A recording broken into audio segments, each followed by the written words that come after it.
Atletico মাদ্রিদের বিপক্ষে Copa del রের সেকেন্ড লেগে সেমিফাইনালের বার্সার একটা কামব্যাক করার কথা ছিল, কারণ ফার্স্ট লেগে 4-0 গোলে অ্যাটলেটিকো মাদ্রিদের কাছে বার্সা হেরে যায়। এরপর বার্সেলোনা কন্টিনিউয়াসলি পোস্ট করতে থাকে যে 1% chance, 99% faith or hope.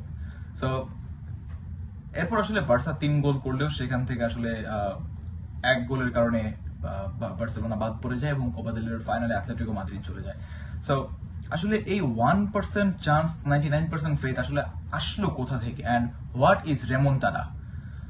Basically 2017 সালে যখন ইউএফা চ্যাম্পিয়ন্স লিগের রাউন্ড অফ 16-এ বার্সেলোনা পিএসজির মুখোমুখি হয়, সেটা হচ্ছে পিএসজির ঘরের মাঠ পার্ক দে প্রিন্সেসে।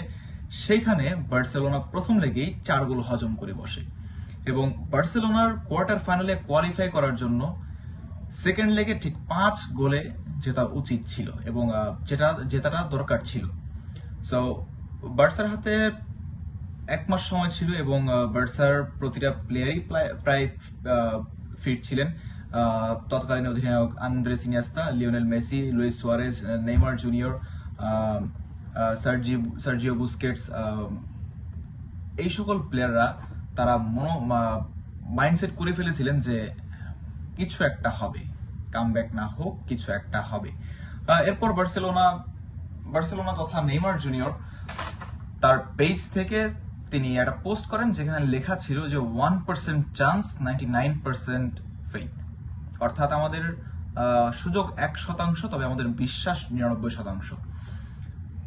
এই বিশ্বাসটাকে পুঁজি করে বার্সেলোনা সেকেন্ড লেগে ক্যাম্প নোতে পিএসজির বিপক্ষে মাঠে নামে এবং সেখানে বার্সেলোনা প্রথম 2 গোল করে। সো প্রথম 2 গোল করার পর ভক্তদের মনে যে একটা চিন্তা আসে যে অলরেডি 45 মিনিট শেষ, সেই 45 মিনিটে বার্সেলোনা 2 গোল করেছে, বার্সেলোনার লাস্ট 45 মিনিটে 3টা গোল করতে হবে। এরপর বার্সেলোনা আরো একটা গোল করে, সেকেন্ড হাফে আরেকটা গোল করার পর বার্সেলোনা একটি গোল কনসিড করে এবং সে একটি গোল কনসিড করার পর বার্সা সমর্থক, বার্সা ম্যানেজার এবং বার্সেলোনার যে ফুটবলাররা ছিলেন তাদের চোখে মুখে একটা হতাশা ছিল। যে হতাশাটা কি? বার্সেলোনাকে এখন জিততে হলে 6টা গোল করতে হবে। অলরেডি অ্যাগ্রিগেটে 5 গোলে এগিয়ে পিএসজি, বার্সাকে 6 গোল করে তবেই জিততে হবে। এখন বার্সা যদি এখানে 5-1 গোলেও জিতে যায়, 5-1 গোলেও জিতে যায়, তাহলে আসলে বার্সার কোনো লাভ হচ্ছে না, কারণ অ্যাওয়ে গোলের ভিত্তিতে পিএসজি 1 গোলে এগিয়ে থাকবে অ্যান্ড হোম গোলের ভিত্তিতে পিএসজি তো অলওয়েজ সেখানে চান্স পাবে, কারণ পিএসজি 4-0 গোলে জিতেছিল। সময় যখন বাড়ছে, বার্সা সমর্থকদের বুকের কাঁপুনিও বাড়ছিল, সাথে তৎকালীন যে ফুটবলাররা ছিলেন বার্সেলোনায় তাদেরও একটা হার্টবিট হচ্ছিল যে আসলে হবে কিনা, একটা কামব্যাক হবে কিনা। একটা কামব্যাক হওয়ার অপেক্ষায় ছিল সবাই, তবে এই কামব্যাকটা আদৌ হতে পারতো কিনা তা নিয়ে অনেক শঙ্কা ছিল। কারণ কেন? চ্যাম্পিয়ন্স লিগের ইতিহাসে এখন পর্যন্ত কেউ ফার্স্ট লেগে 4-0 গোলে হারার পর সেকেন্ড লেগে তারা কামব্যাক করতে পারেনি। সো বার্সেলোনার জন্য এটা একটা প্লাস পয়েন্ট ছিল যে বার্সেলোনা যদি কামব্যাক করে ফেলে তাহলে তারা চ্যাম্পিয়ন্স লিগের প্রথম দল হবে যারা কিনা প্রথম লেগে 4-0 গোলে হারার পর দ্বিতীয় লেগে কামব্যাক করেছে। এবার ম্যাচের বাকি আছে 2 মিনিট, 2 মিনিট বলতে কি 88 মিনিটের খেলা চলছিল, 2 মিনিট বাকি ছিল 90 মিনিটের এবং স্টপেজ টাইমের খেলা ছিল। তো সেখানে বার্সা আরো একটি গোল দিয়ে ফেলে, অর্থাৎ বার্সেলোনার তখন গোল হয়ে যায় 4-1, বার্সেলোনা 4 পিএসজি 1 এবং অ্যাগ্রিগেটে বার্সেলোনা 4 পিএসজি 5। সো বার্সার এখনো আরো 2টি গোল দরকার। ম্যাচের 90 মিনিটে একটি পেনাল্টি আসে, বার্সা একটি পেনাল্টি পায়, সেই পেনাল্টি থেকে বার্সা গোল করে। এবার বার্সার 5-1। এবার বার্সার যদি কোয়ার্টার ফাইনালে কোয়ালিফাই করতে হয় তাহলে বার্সার আরো একটি গোল প্রয়োজন, আইদার বার্সা আউট হয়ে যাবে এই চ্যাম্পিয়ন্স লিগ থেকে, রাউন্ড অফ 16 থেকে বার্সা ডিসকোয়ালিফাই হয়ে যাবে। এবার কি হলো, একটি ফ্রি কিক পেল।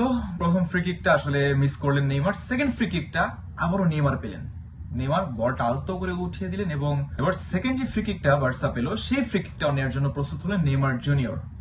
এখন সবারই চোখ এই নেইমারের দিকে যে নেইমার কিছু একটা করবে, আই থিঙ্ক নেইমার কিছু একটা করবে, উই থিঙ্ক দ্যাট।